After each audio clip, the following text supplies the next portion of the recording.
Hey guys, we're in Mark 6, toward the end of the chapter. Jesus sends his disciples across the sea. He goes up on a mountain to pray by himself, and that's where we jump into the story. And when evening came, the boat was out on sea, and he was alone on the land. And he saw that they were making headway painfully, for the wind was against them. And about the fourth watch of the night, he came to them. The fourth watch is like somewhere between 3 in the morning and 6 in the morning. So let's say it's 4 in the morning, an ungodly hour. About the fourth watch, about 4 a.m., he came to them walking out on the sea. So here's Jesus plodding along on the water. He meant to pass by them, which I find hilarious.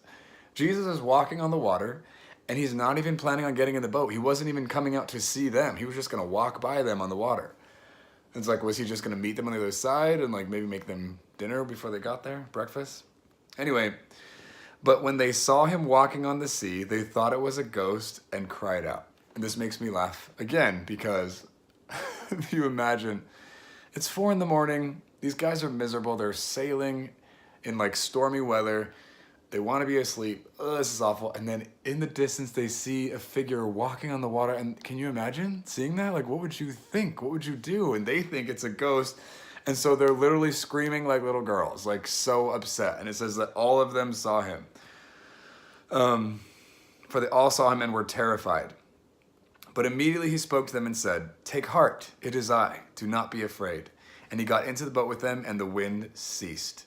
And they were utterly astounded, for they did not understand about the loaves, but their hearts were hardened. So he fed 5,000 people. So what I want to take away from this and look at is, besides the hilarity of this whole story, sometimes God does things in ways that we don't understand. Sometimes God does things in ways that are unconventional, in ways that we don't expect. Sometimes he's doing things that we have no idea are even possible. And sometimes God can be spooky. Sometimes he can terrify us. And I don't mean that in like he's an evil person, obviously, but I mean, sometimes he can be so different or so outside of our box, of our concept of reality, that he could actually seem threatening, seem dangerous, seem untrustworthy. They see Jesus walking on the water and they're terrified because this is not normal. Something's wrong. They immediately go to fear. Oh my gosh, this isn't normal. Something must be terribly wrong. There's a ghost here. Ah! And it was Jesus. It was their best friend, their teacher. How many times for us does God do things around us or through us or for us and it scares us? And we might not think about it like that, but I remember one time I could not for the life of me find my cell phone. My iPhone was missing. I went to work, couldn't find it. I remembered I left it on my roof of my car before I left my house. So I jumped back in my car to go back to my house to get it because I'm like imagining that it's on the street somewhere between my house and where I was working. And as I'm driving on the straight road from my work, I'm 2 minutes away, and I'd scoured my car, I scoured my desk, I opened all my drawers, everything working that's possibly be. I looked places it shouldn't have been. It was nowhere to be found. So I'm driving back to my house, and something catches my eye, like out of the corner of my eye, and I look to the right of me to the passenger seat. I'm not joking. My cell phone is sitting on my passenger seat, face up, like staring me in the face, and I immediately got afraid. I was like, something terrifying is happening, something spooky. How is this possible? Because it wasn't there. I'm not crazy.